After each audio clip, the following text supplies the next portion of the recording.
Captain Vijayant Thapar का अंतिम पत्र, वीर आत्मा के अंतःकरण की एक झलक। कारगिल में अपनी अंतिम पहाड़ी को पाकिस्तानी के कब्जे से वापस लाने के लिए उन्होंने बहुत संघर्ष किया। हमारी सेना के अनेक बहादुर जवानों ने अपने प्राणों की कुर्बानी दी।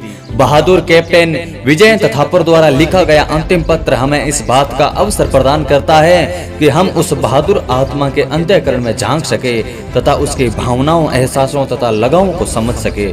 उसके पिता ने 37 वर्षों तक देश की सेना में सेवा की तथा वे उस समय सेवानिवृत्त हुए जब उनका बेटा सेना में कमीशंड अफसर बना। कैप्टन विजयंत 22 वर्ष की उम्र में कारगिल युद्ध में देश की रक्षा करते हुए शहीद हुए।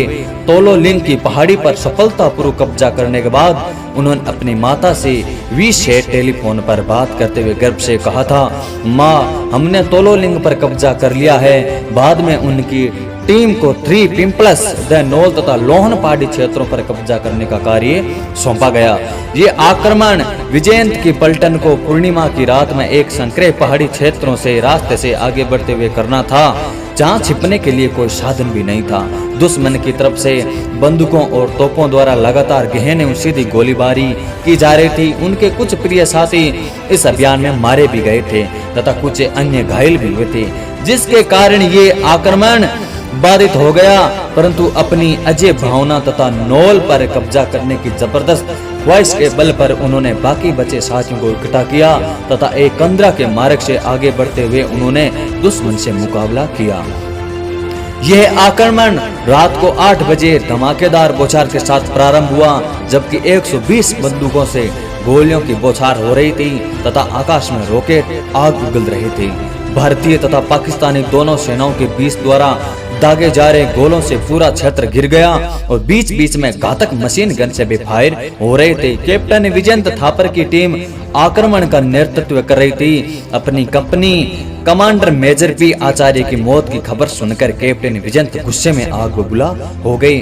वे अपने साथी नायक तिलक के साथ तेजी से आगे बढ़े। दोनों मिलकर अपने से मात्र 15 मीटर दूर स्थित दुश्मन के साथ युद्ध करने लगे।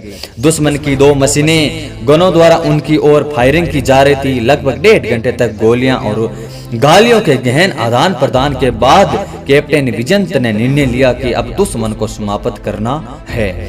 जब वे ऐसा करने के लिए आगे बढ़े, दुश्मन की कई गोलियां उनके सिर में लगी और वे अपने साथी नायक तिलक सिंह की गोद में गिर पड़े। अंतिम आक्रमण से कुछ ही समय पहले कैप्टन विजयंत ने अपने परिवार को एक अंतिम पत्र लिखा था, जो एक खिड़की की तरह है जिसके माध्यम से हम एक बहादुर आत्मा के अंतःकरण में झांक सकते हैं कि जो सेना में होता है उसका अंतिम क्षण कैसा होता है। उन्होंने पत्र में लिखा, मेरे लिए मेरा परिवार, आदरणीय पापा, मम्मी, बंदी और गृहिणी, जिस समय आपको मेरा ये पत्र मिलेगा तब तक मैं स्वर्ग में अवसरों के बीच मेजबानी का आनंद लेते हुए आपको वहां से देख रहा होऊंगा। मुझे कोई पछतावा नहीं है और अगर वास्तव में मुझे फिर से मानव जन्म मिला तो मैं फिर से देश की सेना में शामिल होकर अपने देश के लिए युद्ध लड़ूंगा। यदि आपके लिए संभव हो तो कृपया उस स्थान पर जाकर यह देखें कि किस स्थान पर भारतीय सेना आपके आने वाले कल के लिए युद्ध लड़ती है।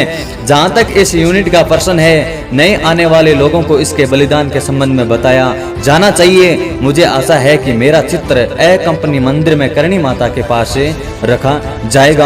मेरा जो भी अंग लिया जा सकता है ले लिया जाए। कुछ राशि अनाथ आश्रम में दान दे दी जाए और उस खाना को 50 रुपए प्रति माह देते रहें और योगी बाबा से भी मिल लेना। वृद्धि को हार्दिक शुभकामनाएं दे। उन लोगों को ये बलिदान कभी नहीं भूलना। पापा, आपको गर्व महसूस करना चाहिए और मम्मी, आपको भी उससे मिल लेना। मैं उसे बहुत प्यार करता हूँ। मामा जी, मैंने जो भी कुछ गलत किया है उसके लिए मुझे क्षमा कर देना। ठीक है, अब समय हो गया है, मैं अपनी डर्टी डंजन में शामिल हो रहा हूँ। आज मैं बहुत खुश हूँ क्योंकि मैं आज अपने देश के लिए शहीद हो रहा हूँ। और हमारे आक्रामक दस्ते में 12 लोग थे। आप सभी को शुभकामनाएं। शान के साथ पूरे मन से जीना। आपका पुत्र विजयंत। इस अध्याय का हमें ये सारांश यानी इस पत्र से हमें ये शिक्षा मिलती है कि शारीरिक साहस वास्तव में साहस निर्माण की आधारशिला है। ये किसी के जीवन को संभावित खतरे के बावजूद भौतिक रूप से आक्रमण करते हुए आगे बढ़ते जाने को दर्शाता है। केवल शारीरिक साहस ही हमें चमकता हुआ सितारा नहीं बना सकता। हम तभी भी ख्याति प्राप्त कर सकते हैं तब हमारे पास शारीरिक साहस के साथ नैतिक साहस भी हो। शारीरिक साहस के साथ साथ साहस के अन्य तत्व मौजूद न होने पर इसके दुरुपयोग तथा इस कारण अन्य लोगों के शोषण की संभावना बनी रहती है। ऐसी परिस्थिति में शारीरिक साहस एक अभिशाप बन जाता है तथा दूसरों के लिए कष्ट का कारण भी बन सकता है। स्वामी विवेकानंद ने यह उपदेश देते हुए कहा कि शारीरिक साहस के साथ ही नैतिक साहस भी होना चाहिए, जिसे हमारा शारीरिक साहस अन्य लोगों के लिए वरदान बन जाए। स्वामी विवेकानंद का ये नेतृत्व सूत्र हमें हमेशा याद रखना चाहिए। पुरुषार्थी बने और साहसी बने। जगत चाहे जो भी कहे क्या परवाह है, जगत चाहे जो कहे क्या परवाह है, मैं अपना कर्तव्य पालन करता चला जाऊंगा, मैं अपना कर्तव्य पालन करता चला जाऊंगा।